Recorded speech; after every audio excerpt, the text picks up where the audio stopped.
The bread will come Yeah. if you're happy with what you're doing. That's how I feel. Okay. Like a lot of the people that I know that are financially successful didn't really start making money until they found what they really love doing. Y entonces, chavalo,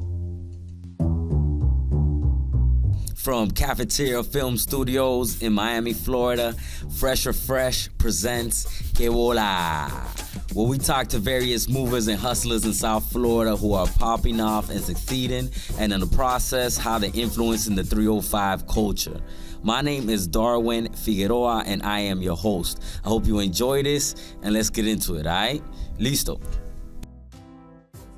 in this episode, we sat down with up-and-coming rising talent, South Florida photographer Jason Tyler. We got into all the various things that are required for a South Florida photographer to be successful, outside of the fact that we live in a beautiful city. We talked about Nikon, Sony, Canon, all the different lighting, aperture, things like that. And also different things like Japanese culture, Jamaican culture, etc., etc. It was a pretty interesting talk. Let's get into it, all right? So we're in the studio with Jay Tyler, the photographer, representing here, South Florida, Miami native. Say what's up to the people, man. What's going on, y'all? At J Tyler Photo on Instagram. You know, Miami native, fully creative. I'm originally from Jamaica, but I'm out here in Miami trying to do it big, man. Thanks for having me, bro. Thank you, man. Thank you for coming on to the show and expanding South Florida, you know, and through your creative medium. So you're originally from Jamaica. How long you was out in Jamaica? I never really I was born here. Okay. But all my family's from Jamaica. I spent some time out there, like during the summer when I was a kid. You know, I've spent at least like 6 months at a time just going back and forth. Like I worked down there for a couple charity places. My grandfather runs a charity organization down there that I did some work for. And, you know, it's just been back and forth between there and here. But I mean, Miami's my city. I love 305 all day. 305 till you die. 305 till I die. That's what's up, Or man. at least I like until I that.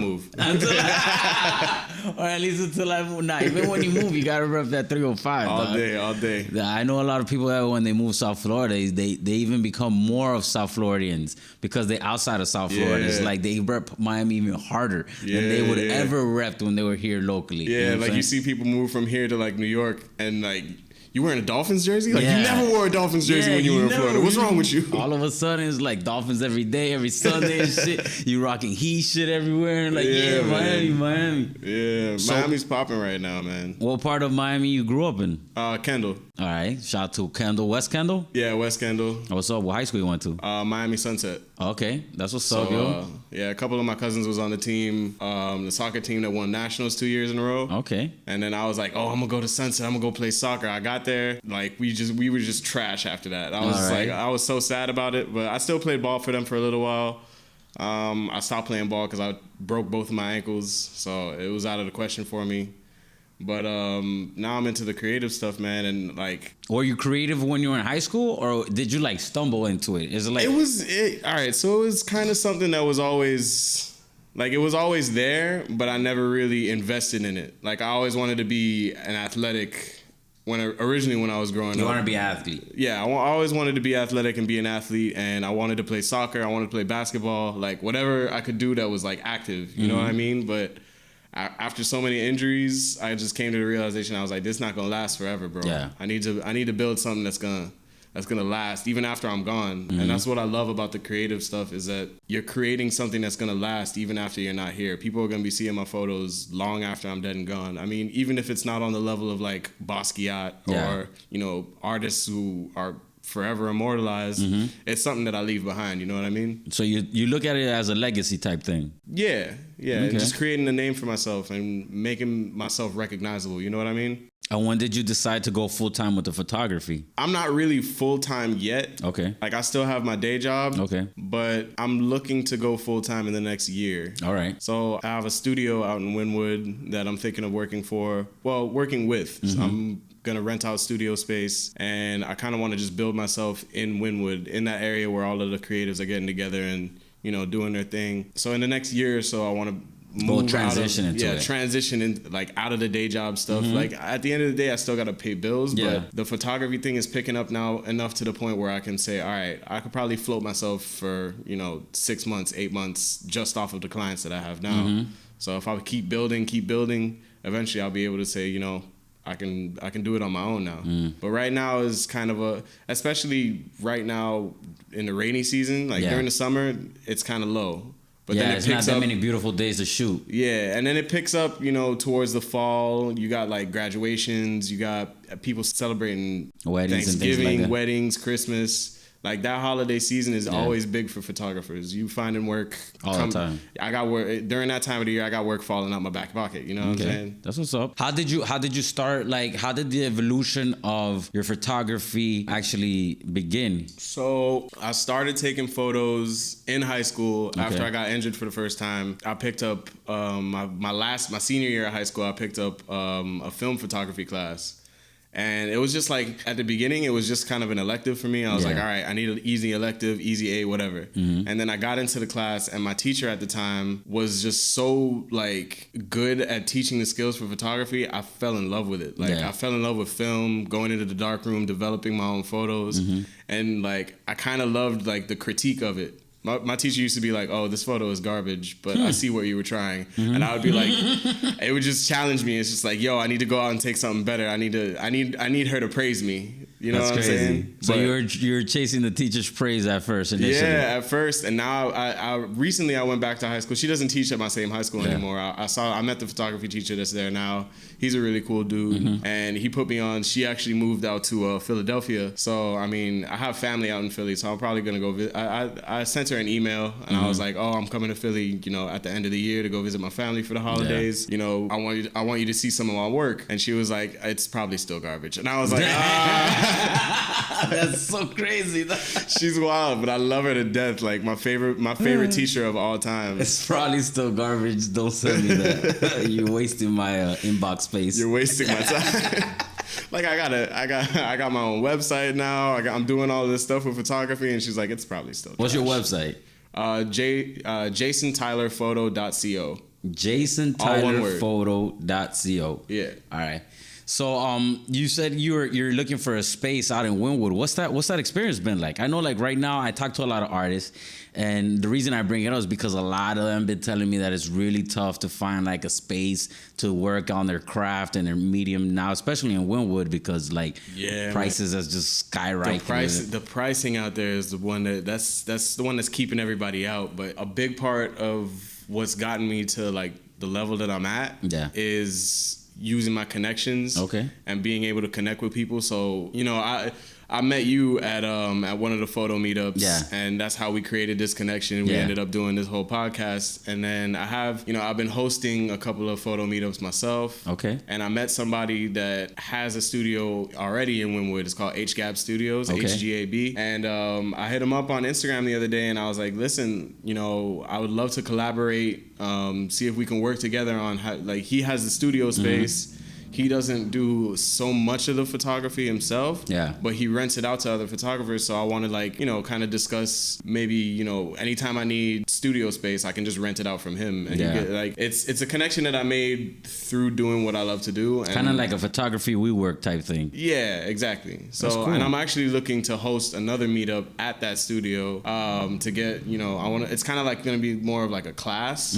So I want to like get amateur photographers to come together and kind of just teach them how studio works, because like when you first get into digital photography, I feel like it's scary to think about the studio. Like everybody wants to be like, oh, I'm an expert in natural light and I only shoot like out in the middle of the day or at night with like a super wide aperture lens so that I can get all the light that I can. But when you start getting into studio work and learning how to use strobe lighting, learning how to use, box timers, just setting up a real studio set, I feel like that scares a lot of people. And I want to bring like amateurs together and show them like, yo, it's really not that bad. It's very simple to know like what kind of lighting you want to put on your subject's face. Like lighting from the bottom is going to highlight this, or lighting from the side is going to highlight this. You know what I mean? And it's just something that I'm looking into right now. I haven't really set a date out for it or anything, but it's definitely something that I want to do. I want to be able to, and I love doing the meetups because I like being able to bring the community together. Yeah, that's big, because it creates man. Stuff like this, you know what I'm exactly, saying? That's huge. Like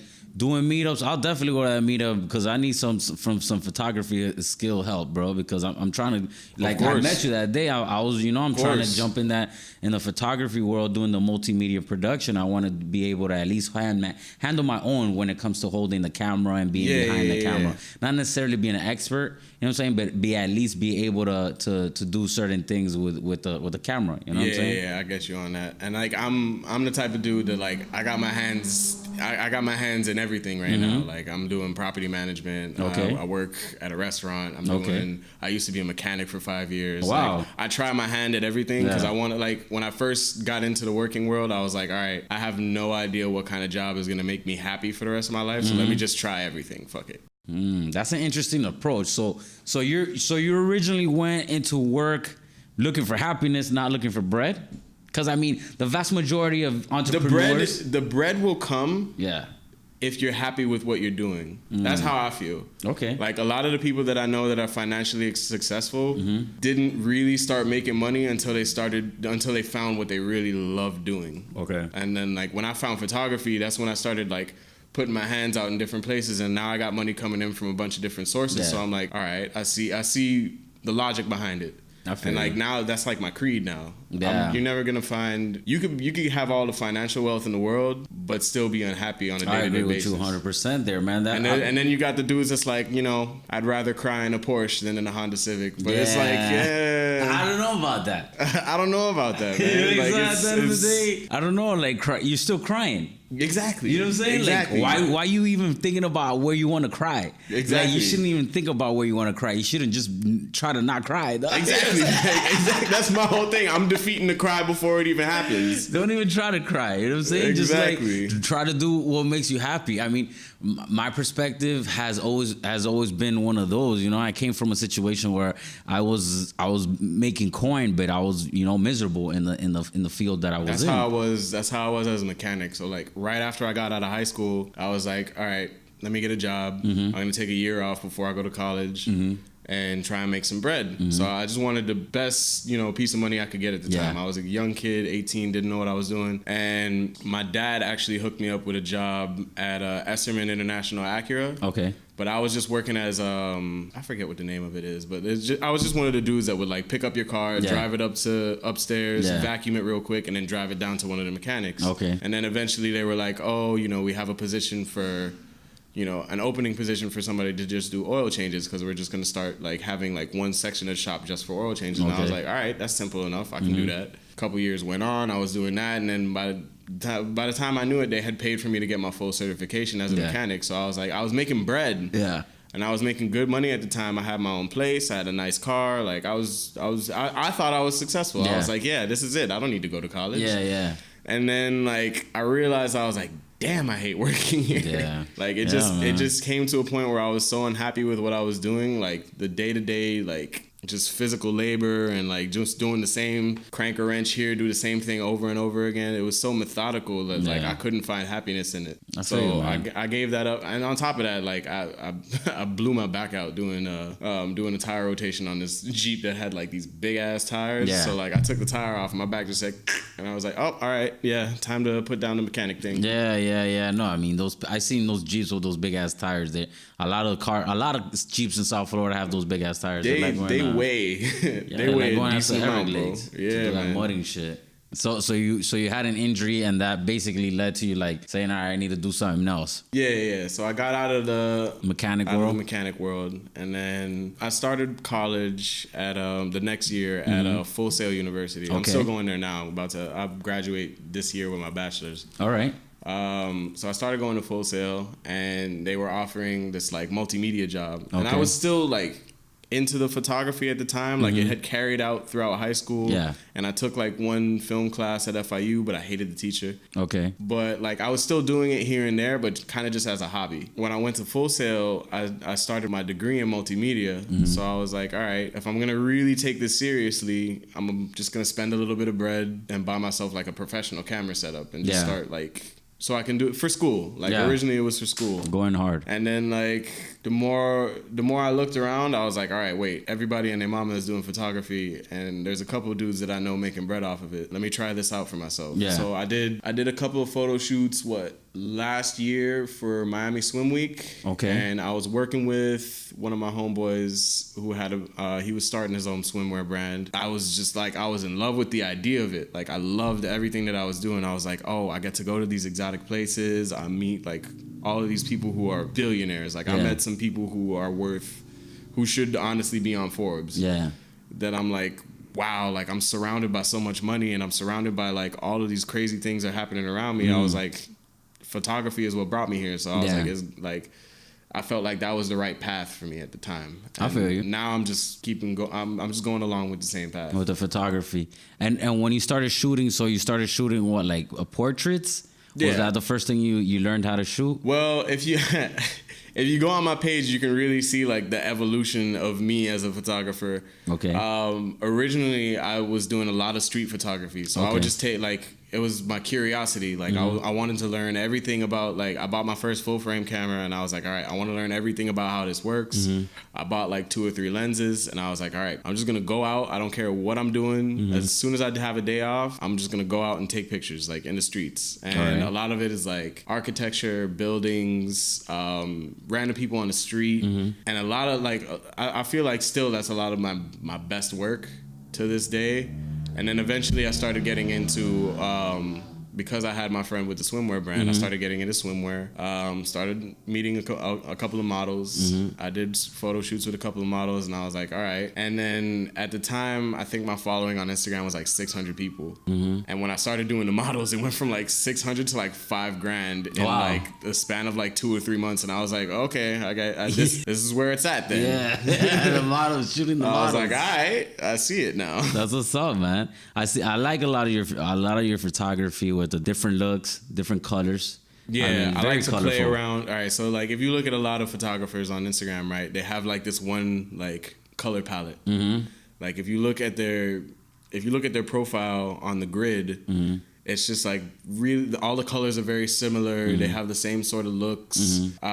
Greens are always this sort of sage tone, or like, you know, they keep a consistent tone. I say no to all that. Yeah. Like every single photo shoot, like if you look at my page, I do it in groups of 3, so that on the grid it's like one photo set, and I try to do different, like a different color palette, different editing style for every set. Like I want to. It's the same way with how I am like in business. I want to put my hands into everything. I want my photography to touch on everything. Like to touch on different color palettes, to touch on different moods, different, I want to be able to say different things with each photo. I try to do a lot, and like to some people, it looks like I'm trying to be like an everything man instead of focusing on one thing, but at the same time, I'm just trying to master as much as I can in the photography thing. You know what I mean? Yeah. That's just how I feel like it's how I'm gonna get better. You know what I mean? Okay. I could stay complacent and use the same preset on every photo that I take. Yeah. And have all the colors be the same and use the same lighting setups and just choose like different locations and different models to mix it up. But at the end of the day,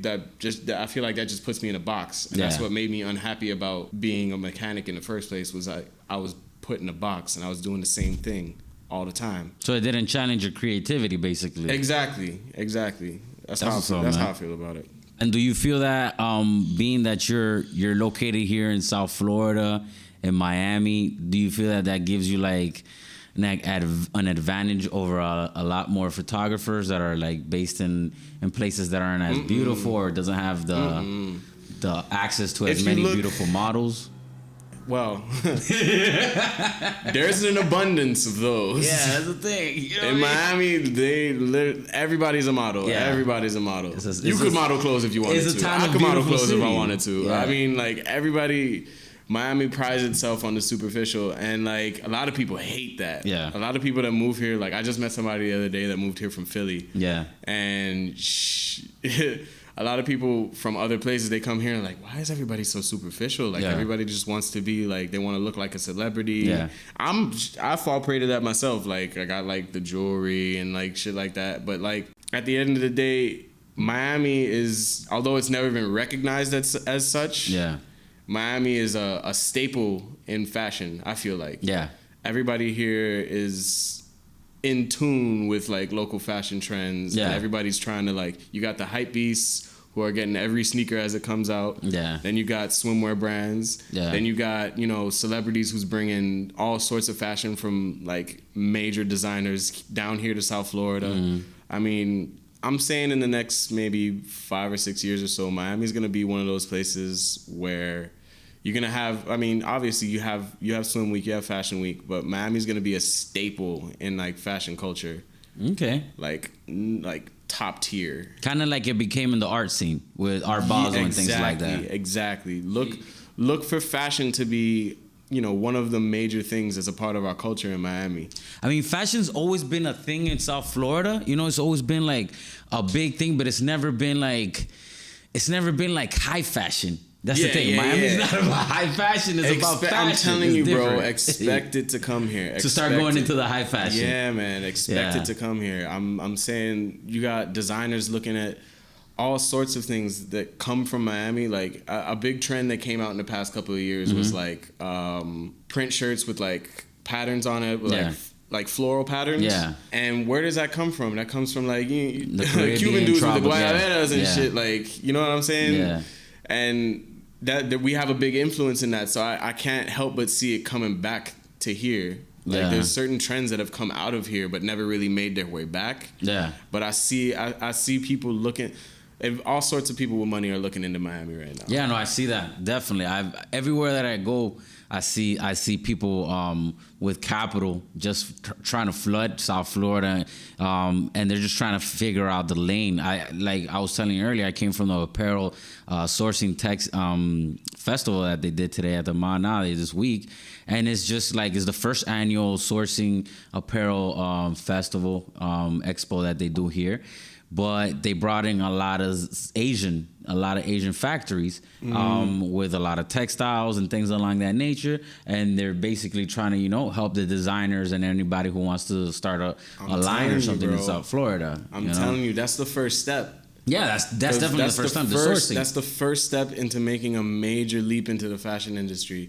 And like that's an industry that I really want to get my hands on. Yeah. Like when I was telling you earlier about doing like the studio photos, I'm trying to, once I get my hands on the studio, I'm definitely looking into getting into high fashion. Yeah. There's so many ways that I'm trying to flex my ability to be a creative, and a photographer's number one strength is fresh perspective. Okay. No one else sees the world like you do on an individual basis. You know what I mean? Yeah. So every individual has their own view, has their own way that they see the world, and it's all shaped by your upbringing, by your surroundings. Everything that you came up with makes you the person that you are, and like every person is different. And now that we have access to like Instagram and all of these, social media platforms, like everyone's a photographer now. Yeah. In their own right. Everyone sees the world in a different way, and people are taking pictures of it. People are making it known that like, oh, I'm doing this. This is what I ate today. Yeah. Stuff food like photography, that's a big thing now. Oh my God, yeah. Food photography. Everybody take a picture of their food right before they eat it. Yeah, man. But even outside of that, like I have one of my friends that I met through photography. His name is Julio. You can look him up on Instagram at Jholano, Jholano, and he does some of the craziest like food videos. Okay. And he started working with Nusret, Salt Bay. Yeah. So he started working with him. Okay. And like his videos are wild. Like he looks at food and that industry in such a creative way. Then he's built a brand just around that niche market. Yeah. And boy, I tell you, this boy knows how to market himself like a beast, boy. That's what it also comes down to. That's the other side. Shout out to Julio if you end up watching this, by the way. Shout out to Julio. That's the flip side of it. That since everybody has the access to these tools, the social media tools, now basically everybody is in their own right a form of photographer or a videographer or something along those lines. Then it kind of generates a lot of noise. So for you to come up above that noise and really like start seeing the quality pics and quality work, it's something that you have to really market yourself, because even if your stuff is quality, it's gonna be lost in the noise. It gets exactly. It gets lost in translation. Yeah. You scrolling through your feed. How many? How many dope pictures are there? How many really, really good pictures are there? Like, I mean, for me, all I follow is other photographers. Yeah. Like, I take inspiration from everywhere. Yeah. So, like, my feed is like a standard of like dope photography. But like to the average person, you might follow like one or two. Yeah. You see their photos maybe like 2-3 times a week. You know what I mean? Like, you really have to either you have to be pumping out content like on a regular basis. You need to be putting out 3-4 photos a day. Yeah. And bumping out that kind of content, if you don't have regular clientele, is hard. Yeah. Like, that was a big struggle for me, was being able to push out content when I wasn't really getting. I didn't have anybody hitting me up to do photo shoots. Mm-hmm. I didn't have clientele really, and during that time I was like, damn, all right, I need to figure out how I'm gonna reach out to people. You know, at the time I had like 200-300 followers. I got it up to like 600, and I was like, all right, I need to figure out what's gonna bring eyes to me, and that's a huge struggle for people. Yeah. That's a huge hurdle. That's the biggest struggle everybody goes through right now. That's a big hurdle, man. That's big. It's something that everybody has to get over at some point. Even now, like, I've kind of plateaued. Yeah. At like 5,000 followers. Like, my following is not going anywhere from 5,000 right Yeah. now. Like, 5 is it. Yeah. That's all you get. At the current moment. I mean, eventually I have plans in the woodworks to like branch out and like start doing other things to get more eyes on my brand. But more branding. I mean, exposure is hard to come by, man. Yeah, you gotta look for it wherever you can find it. It is. It's true. That's so true, man. And especially in South Florida, it's a very big market for photography and beautifulness. It's just like we're in a city that's surrounded by beauty, so it's not hard for an amateur photographer to take a good picture here. You know what I'm saying? Like the sunset, and there's palm trees everywhere. 35,000 pictures of sunsets and palm trees. Exactly. That's where the perspective comes in. You got to look at it in a completely new way. Like, you have to look at it in a way that challenges the norm. Yeah. Like, if everybody's taking pictures of sunsets, turn yourself around the other way and look at and take pictures of other people taking pictures of sunsets. You know what I mean? Yeah. Like, you have to look at everything in a different way. Like, I met one of my favorite photographers. Like, one of my biggest inspirations right now is Sin Lagos. At Sin Lagos on Instagram. CYN Lagos, if you feel like looking up her page. But I met her at an event hosted by Verizon the other day, and she's so humble, crazy humble. She's like one of my favorite photographers of all time, and what I love about her is her eye for composition and her perspective.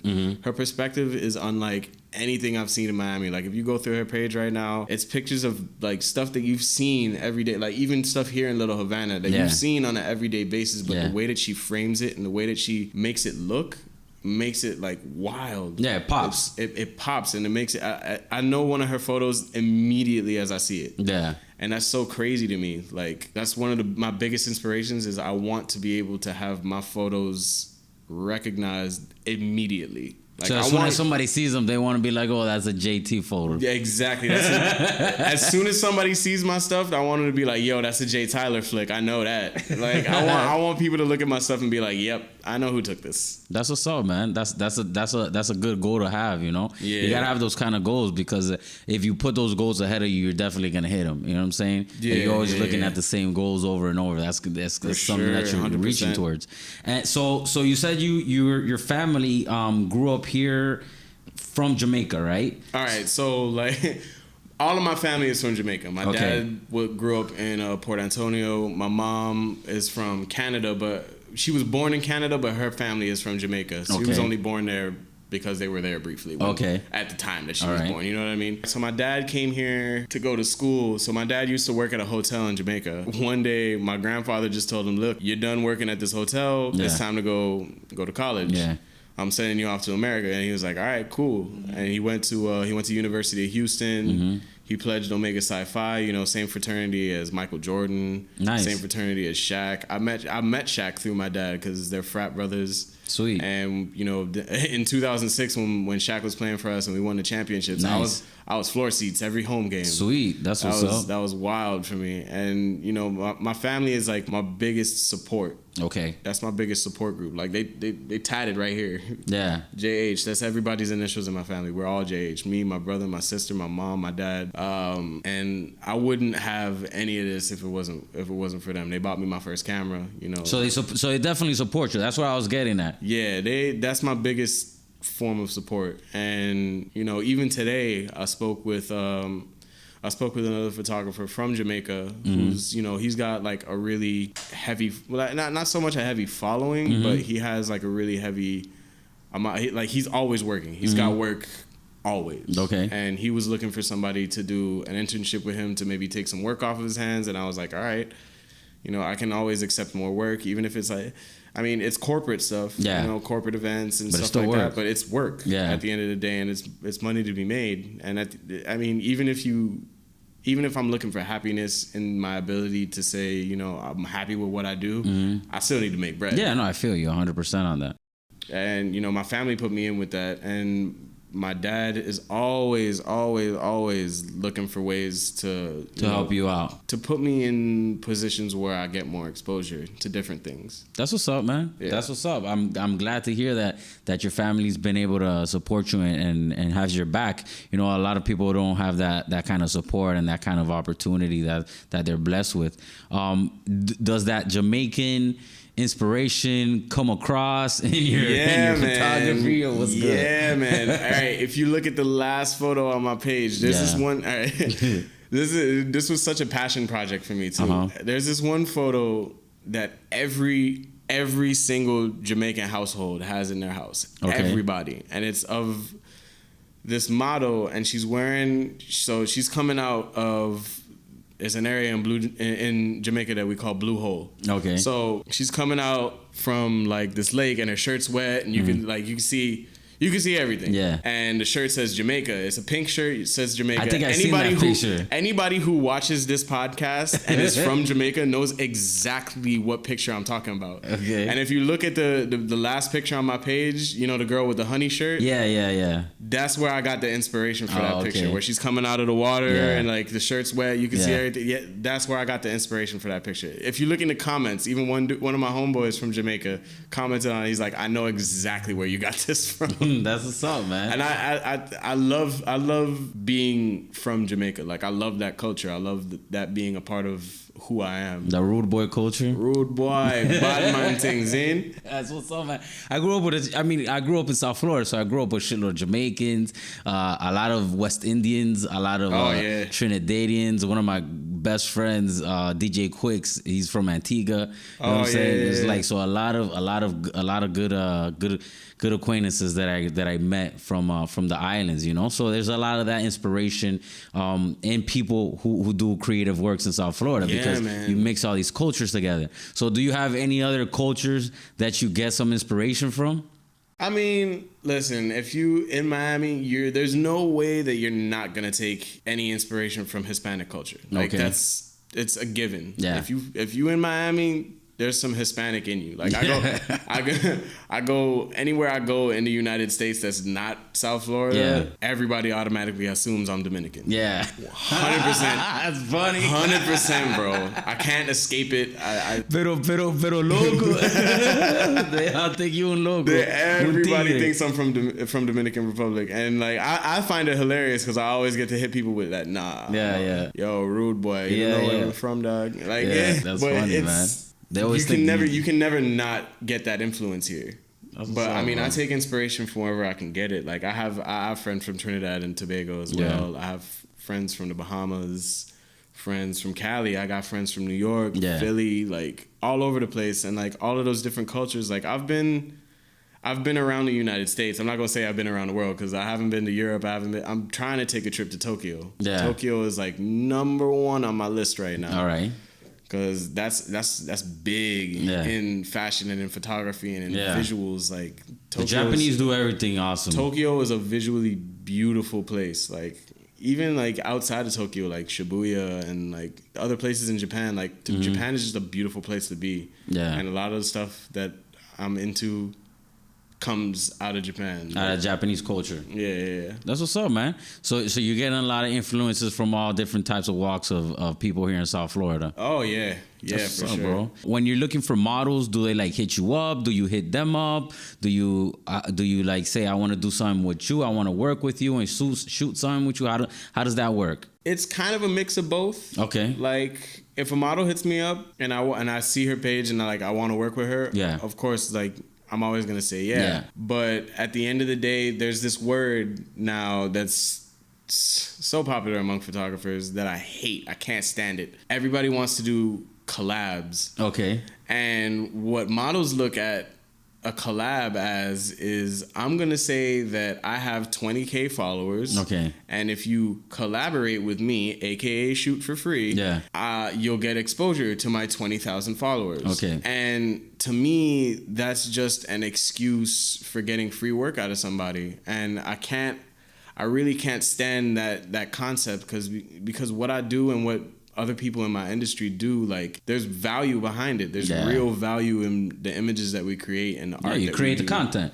Exactly. And like, there's real value behind that. And the fact that people are looking for every different sort of way to try and get around that price barrier, it sucks because everybody that's a model wants to get around it. So you get hit up all the time for collabs? For collabs, yeah. 24/7. Anybody that hits me up now, like, I'm at that point where I'm like, all right, everybody's getting the rates now. Yeah. I have my group of models that I collab with. Like, I have, a select few that I will do collaborative work with because, we've met and we're cool and they're friends of mine. And you vibe now. like that. But for you to come at me through Instagram and ask me to do my work for free, it's a little bit disrespectful to my craft. You know what I mean? So at the end of the day, I gotta make bread too, right? Mm-hmm. Yeah, you gotta eat. Everybody gotta eat. So, I mean, when I hit people, and the worst part about it is that when you give people your rates, everybody turns away. Yeah. Everybody. Nobody wants to hear about the rates. That's why, like, corporate work and like events and stuff like that is the best route for making bread off of photography, because corporations and these companies that are putting events together are the companies that's gonna have that capital available. Like, they have a budget already for you. Yeah. If a company hits me up to do some work for them, they hit me up because they have a budget set for a photographer. Like, yo, all right, we need a photographer. What's our budget? Hit up so-and-so. Mm-hmm. You know what I mean? But when the individual hits you up, like, if a model hits me up for like portfolio work or whatever, it's usually for personal gain and for a collab. Yeah. And I'm like, I could do without the collabs. You know what I mean? Like, I've got content sitting on my MacBook for days. Yeah. I'm good with the collaborations, but there's still models out there that like, you would consider doing collabs with. Sure. Like, for sure. If Emily Ratajkowski hit me up right now and said she wanted to collab, we collabing. I don't care. I don't care. That's what's up, yo.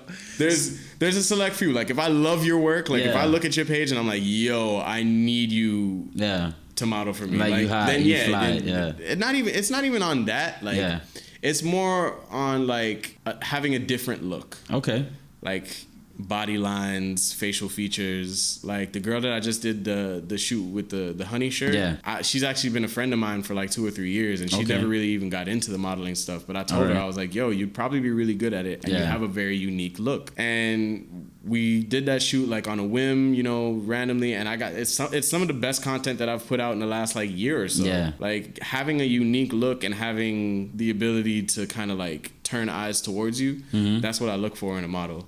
That's what's up. So, touching on the photography, do you feel like you're gonna expand that into any other fields, or you feel like you're gonna stay in the photography lane for a little bit right now?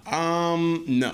So, I'm looking to get into video. Oh, okay. So you are trying to expand into... Oh, yeah. I'm definitely trying to get into video, because once I learned the whole editing process, I was like, all right, now I know how to edit. The only thing I need to learn is how to film, like how to get the shots in the field. And that's something that I'm looking into for sure, man. I'm selling all of my professional gear that I have right now so that I can I'm moving from Nikon to Sony. Okay. Sony is where it's at as far as video is concerned. Yeah, I just shot a music video on Saturday with a Sony, the Alpha... I want to say A7 II. A7 II, yeah. It shoots in 4K, 30 frames per second. Like, 120. You can get 120 out of 1080. You can't get 120 at no 4K on that. I don't know. The A7 III that just came out which is like the best camera on the market right now.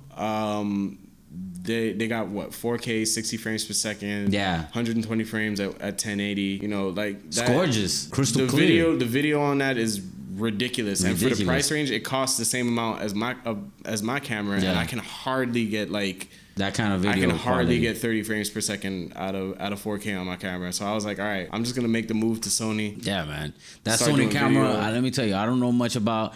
I'm just recent in the multimedia production. You know, I'm doing the podcast, doing videos and things like that.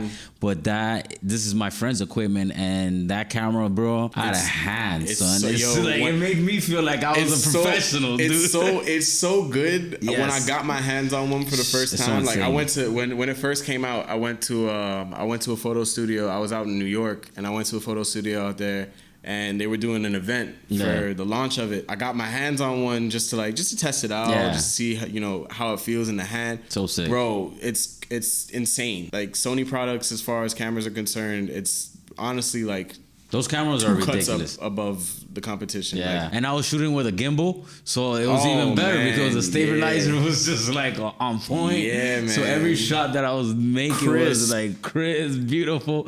I was like, man, I bet, like that's the type of stuff you get back into the editing booth. Yeah. And you're just like, I don't even know what I want to use. Exactly. Like this is so gorgeous. I don't know what I'm doing. Everything is good. You're just like, oh my god. Might as well use it all. You know what I'm saying? Just chop it up. You know? Yeah, man. That's what's up though. So you're trying to get into the video side of it now, man. Yeah, I definitely. That's where the bread is at. Yeah, I'm not gonna lie to you. That's where video is where the money is at. Yeah, video production is where it's at, and video content creation is where it's at too, man. Yeah, man. And you know what I'm saying? Like my boy Julio that I shouted out earlier is he's one of the people that got me thinking about video in the first place, because a lot of his content is video content for like restaurants, food chains, things like that. And when I looked at what he was doing, it seemed simple. Yeah. But like there's so many intricacies that go into it. Mm-hmm. And once I learned how to do like all of that in post production and all the editing and color correction and stuff like that. Once I learned all of that, I was like, all right, all I really need is to be able to to film the video itself, and I'm good as far as that skill set is concerned. For sure. And that's that. I mean, it can't hurt you to have another skill set available. Yeah, for sure. The Cafeteria Films, where we're at, they do video and post production for Food Network shows. Oh, so they're helping me out a lot with the skill set that I'm trying to acquire. And yeah, I mean, it's basically where it's at. Post video is basically what's gonna propel the vast majority of people ahead in the future. You know what I'm saying? Man. Because people are consuming media with their eyes. They don't want to read. A lot of people nobody wants to read shit. All you have to do is really get good footage and create like an image board. So like once you know what you want your video to look like, all you got to do is go create that video, and you don't even need to they don't even need to be words in the video. Yeah. A lot of people are just taking videos of like random stuff, like just putting together a lot of B-roll. Yeah. And then just put them like, because any slow motion B-roll is good to look at. Any slow motion B-roll and like good music, and you have a fire video. That's it. And that as long as you get people to pay attention to, people's attention spans are so short now. Yeah.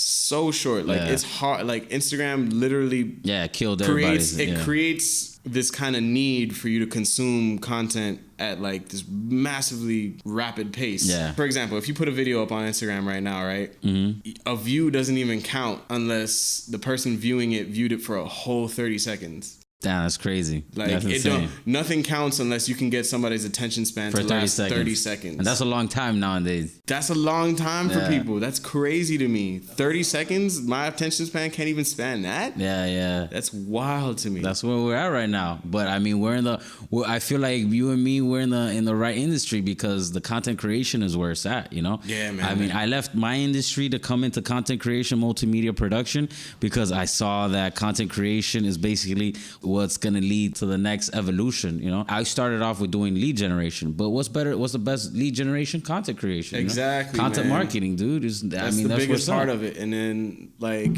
the content that you create for people is ultimately going to last. Like it's going to last forever. Like even if you put all right, so for example, you put this podcast out in the next like 3-4 days, right? And in the next like month or two, you get like maybe 500 hits, 600, whatever. No, it stays there. However many at the time, right? Let's say, for example, 2 years down the line, your podcast is blowing up. Yeah. You have all of these followers. You got all these people subscribing to your YouTube page. They're going to go back and dig into what you were doing in the beginning. So, like, it stays there forever. And eventually, it comes to fruition. Yeah. It's a long-term investment for people to be able to create content. And I'm the type of person that I want everything I do to be filmed. You know what I mean? Like, if I could have a TV show in my life, I would do it. That's what's up. You know what I mean? Like, I like to have everything filmed so that when eventually at the end I can look back and be like, yo, my life was good. I can watch it all. My dad is the same. I know I got that from my dad. My dad is the same way. Growing up, like, my dad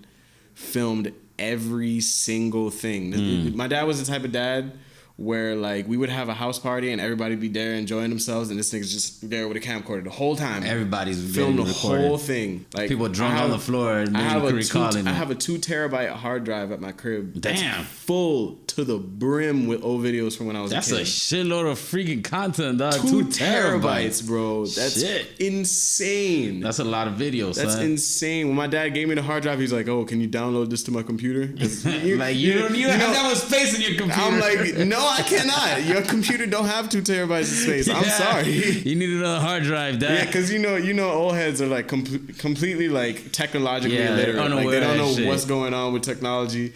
He was just like, Can you make a video out of this? One long, like that video would be movie. That video would be a solid 48 hours long, bro. I don't want it.